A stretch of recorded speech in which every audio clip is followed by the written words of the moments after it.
And good morning. It's October the 3rd. My idiot nephew's playing Rocket Man outside in the back. I told him, rake and a broom. Alright? You don't need to use the blower on everything. But there's leaves right there, Uncle Al. I swear to God, to go to Eastern College, they're all nuts. Uncle's tired. You can hear him in the background blowing up one leaf or two leaf. I'm looking at him. You don't really need to do that. Get a broom or a rake. Uncle's getting tired. It's first week of the month. I already did 2 grocery runs.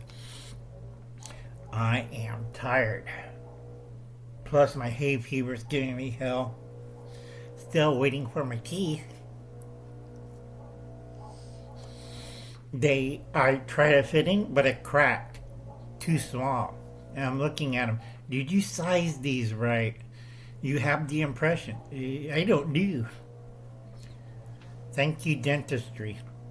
I'm going back on the 19th of October. Hopefully that fitting will fit. Or they're going to get a new impression. It didn't work. I always like that. I want to hear a doctor saying, it didn't work. Okay. Let's see. Today's October the 3rd. Russia is doing their drills. Alright, I'm going to try to do a live stream later on once my idiot nephew leaves the house and stop blowing all dirt and crap all over the place. I'm going to try it. I don't trust Chromebook and I do not trust YouTube because a lot of hinky things go on. So we're going to talk about Halloween in the past or in the fall. From after the Civil War up to the First World War, there were a lot of problems with teenagers, young people going around Halloween. Now, if you're Scotch-Irish, you would do a bunch of tricks or get treats and stuff. Back then, it's like, oh God, what the hell these kids are doing? In some areas, the white hoods do not work out too well during trick-or-treat. We're ghosts. You're burning crosses on people's lawns. No. Okay? A lot of them, if you read history, a lot of these teenagers, young men, young women, not too much young women, a lot of young men, between the ages of 15 to about 18 were causing hell on earth. Now, this was the very protogenic first generation that lived in the early suburbs and semi-urban areas that did not have a regular work schedule or job. If you were a farmer's kid, you went to school and then came back home and you worked like hell. And you didn't see your neighbors because they're 5 miles away. A lot of these new suburbans after 1880 had closer neighbors. They had bigger yards. They still have gardens. And what the kids would do in the fall between 3rd of October until the 31st, was to rampage through any unpicked garden. And of course, a lot of kids got a load of rock salt or birdshot, and their parents had to pay for the garden, and the kids would have to harvest the whole neighborhood's garden. Now, it got really hectic. In one area, I was reading one police report that the kids had combined the English side and the Scotch-Irish of looting vegetable gardens, smashing produce against the house, raiding chicken coops, throwing eggs at the house and stuff. It was like a little war with teenagers. That's why you have reform schools and flogging. Flogging existed from the 1880s until the early part of the 19th century. After a couple hundred teenagers kind of died, police wasn't too happy, or the homeowners. And some of them got shot, hanged as looters or terrorists. Oh, we're just having fun, or we just loot this guy's store. Yeah. All right. So back then they started doing church functions and parties and volunteering. Can control these early youth.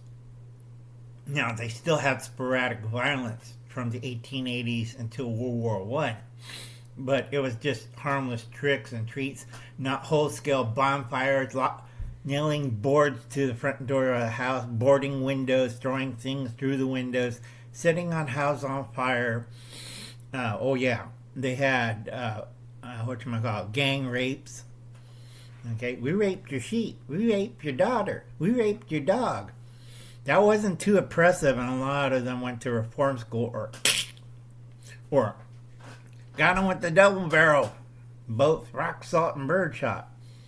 Okay, that wasn't taken too politely by the police department or the fire department or local constabulary.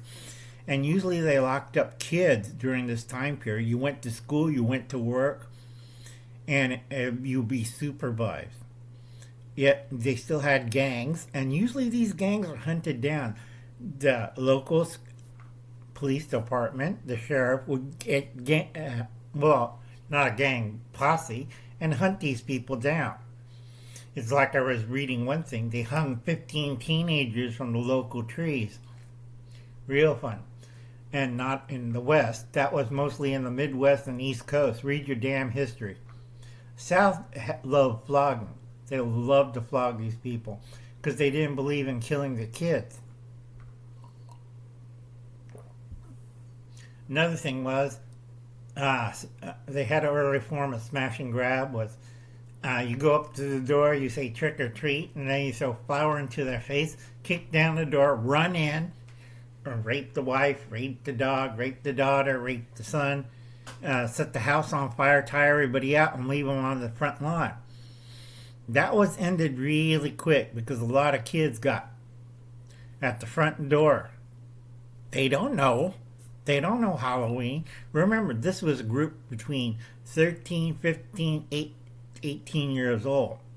After that, the church got involved, community got involved. So over time, during the heyday of the Halloween and fall festivities, they outlawed bonfires unless it was controlled by the fire department or police. If you were found doing anything else like looting, nailing people into their houses, breaking windows, throwing fire bombs, screaming, wearing masks or hoods, burning things on people's lawn, throwing their garden goods or produce or livestock, okay, whatever, and go down the list. If you read history, especially police history, a lot of these kids were stopped on the spot as looters and treated like adults. And then, okay, they had reform schools. I mean, these were like little prisons, except for smaller people. Okay, you have juvenile chain gangs. All right, because this was a problem back in the old days, from after the Civil War until World War One. So I'll catch you later. That's a little bit of Halloween history. Remember, Idle Hands is the devil workshop. Check out Idaho Garden Girl. She did really good on the miniature tomatoes. Mine's unfortunately are big plant, little tomatoes, and it's like, got to work on it.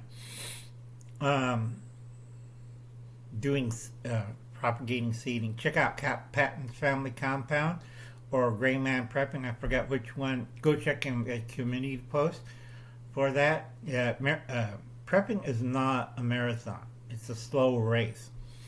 Unfortunately, a lot of you are like, I'm going with the walkers 40 miles ahead. Where are you? 40 miles behind. And you're in shape. Okay? Check out the Becoming Dangerous with Wayne or the Ungrateful Peasant. And I'll catch you later. You have a nice day.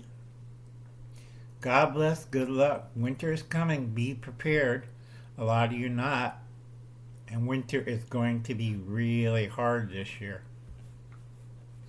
God bless and good luck. Bye now. Where's that button?